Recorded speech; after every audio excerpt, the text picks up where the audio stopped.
नमस्कार विद्यार्थी मित्रांनो, my self Ravindra Jangid and welcome to mentor classes Pune. आज की इस वीडियो में मैं आपको बताऊंगा कि what is the basic difference between binomial and the Poisson distribution. Probability के दो सबसे इंपॉर्टेंट टूल जो बहुत ज्यादा परेशान करते हैं बच्चों को। तो क्वेश्चन पढ़ सकते हो। क्वेश्चन में डिफेक्टिव से रिलेटेड यहाँ पे पूछ रहा है कि 4 बोर्ड्स में मान लो कि मैं एक डिफेक्टिव या फिर एटमोस्ट 2 डिफेक्टिव की बात करता हूं, बट सबसे इंपॉर्टेंट चीज यहां पे समझने वाली यह है कि 20% बोर्ड्स जो है वो डिफेक्टिव है। इसका मतलब प्रोबेबिलिटी जो बन गई 20/100 दैट इज 0.2। इसका मतलब यहां पे बाइनोमियल की बात करेंगे। बट यदि मैं बोलूं कि the probability of defective is 0.005, इसका यह मतलब हो गया कि probability is very very less, मतलब probability of any occurrence is very less. तो इस केस के अंदर मैं किसकी बात करूंगा बेटा? That is a Poisson's. ठीक है, क्योंकि एग्जाम्स में कई बार लिखा हुआ नहीं रहेगा कि पॉइजन से सॉल्व करना है या बाइनोमियल से सॉल्व करना है। सो इस तरीके से मैं अंडरस्टैंड करेंगे कि what is Poisson's and where we can apply the binomial. अब बाइनोमियल अप्लाई तो करना है, पर उसका फॉर्मूला क्या होता है? चलो स्टार्ट करते हैं। P of R equals to N C R P power R Q power N minus R. अब इसका मतलब क्या है? एन का मतलब होता है number of trials, number of trials. इसका मतलब कि टोटल कितनी क्वांटिटी है जिससे रिलेटेड ये प्रोबेबिलिटी की बात करनी है। For example out of 4 bolts जैसे इस सेंटेंस में बोल के रखा है, तो जिसकी भी प्रोबेबिलिटी निकालनी है, जिसकी भी एक्सपेक्टेड वैल्यूज निकालनी है, वो आउट ऑफ 4 से निकालनी है। मतलब ऐसा समझो कि तुम्हारे पास 4 बोल्ट्स या 4 मैंगोज पड़े हुए हैं, तो 4 मैंगोज के हिसाब से तो डिसाइड करोगे ना कि डिफेक्टिव है या नॉन डिफेक्टिव है। तो 4 हो गए। सेकंड यदि मैं बात करूं पी, इसको बोलते हैं बच्चे प्रोबेबिलिटी ऑफ सक्सेस।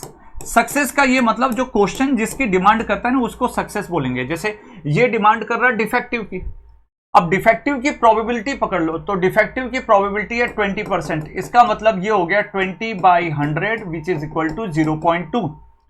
तो ये प्रोबेबिलिटी ऑफ सक्सेस कितना हो गया? 0.2।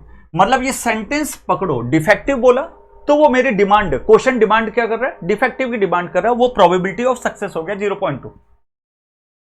क्यू क्या होता है? That is a 1 minus P which is 1 minus 0.2 which is 0.8।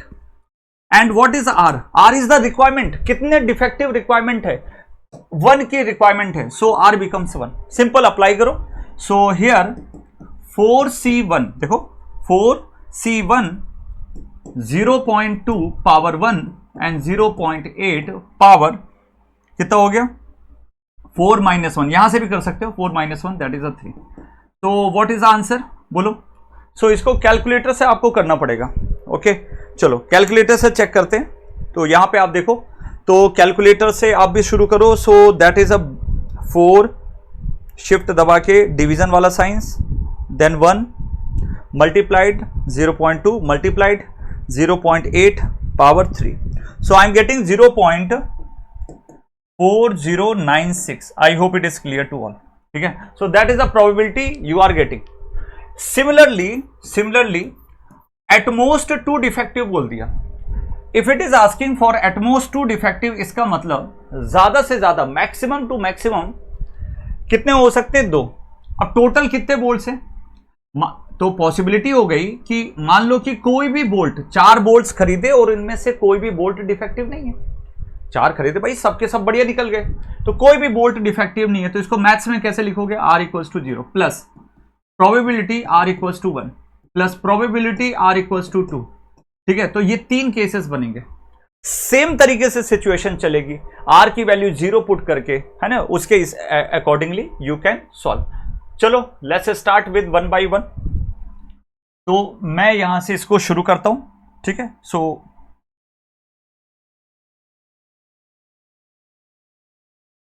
चलो कैसे शुरू कर सकते हैं? दैट इज 4C0, आर की वैल्यू 0, 0.2 पावर 0, 0.8 पावर 4 माइनस 0, तो 4 minus 0 is what? 4 plus 4C1 because the r equals to 1, 4C1 that is 0.2 power 1, 0.8 power 4 minus 1 that is a 3 plus 4C2 0.2 power 2 और 0.8 4 minus 2 that is a 2।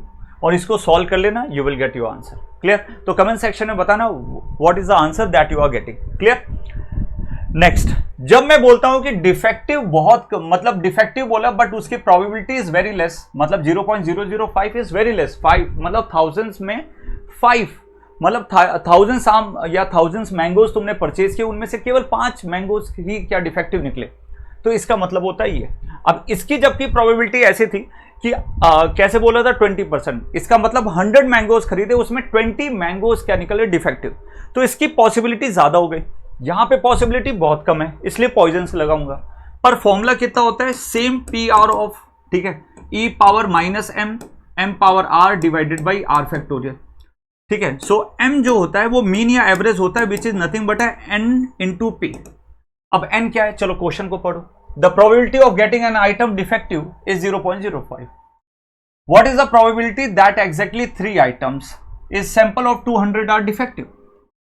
तो मतलब n की value कितनी हो गई 200, p मतलब probability of the success, मतलब 200 में डिफेक्टिव फाइंड करना है, डिफेक्टिव फाइंड करना है, सेंटेंस पे फोकस करो।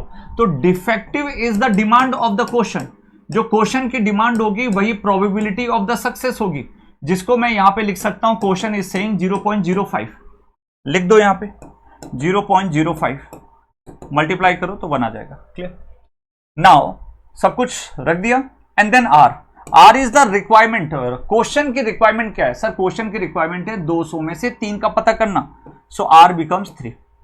चलो, so from this formula E power minus M because the M is equals to 1 power 3 divided by are factorial, it means this is 3 factorial. How much the answer you are getting, 1 की power 3 तो 1 ही होगा, और ये कितना हो गया 1 upon ई, क्योंकि power negative में तो नीचे आ जाएगा, 3 फैक्टोरियल मतलब 6 हो गया। कैसे sir, 3 factorial is equal to 3 into 2 into 1। इसको कैलकुलेट कर लो एंड मुझे आंसर बता दो। सो 1 होल डिवाइडेड बाय, ठीक है, एक्सपोनेंशियल, ठीक है, और multiplied 6, so you are getting 0.06131, that this is the answer that you are getting. Clear, so इस तरीके के ऐसे क्वेश्चन जरूर प्रैक्टिस कर लेना, कल एग्जाम में डेफिनेटली आप बेस्ट से बेस्ट करने वाले हो। So all the very best, अच्छे से पढ़ाई करो, और कुछ भी लगे डाउटफुल लगे मुझे कॉल कर सकते हो, अपने डाउट क्लियर कर सकते हो। एंड नेक्स्ट सेमेस्टर के लिए यदि रिक्वायरमेंट हो किसी भी सब्जेक्ट तो मेंटर क्लासेस पुणे में आना मत भूलना। Thank you so much, bye bye and all the very best.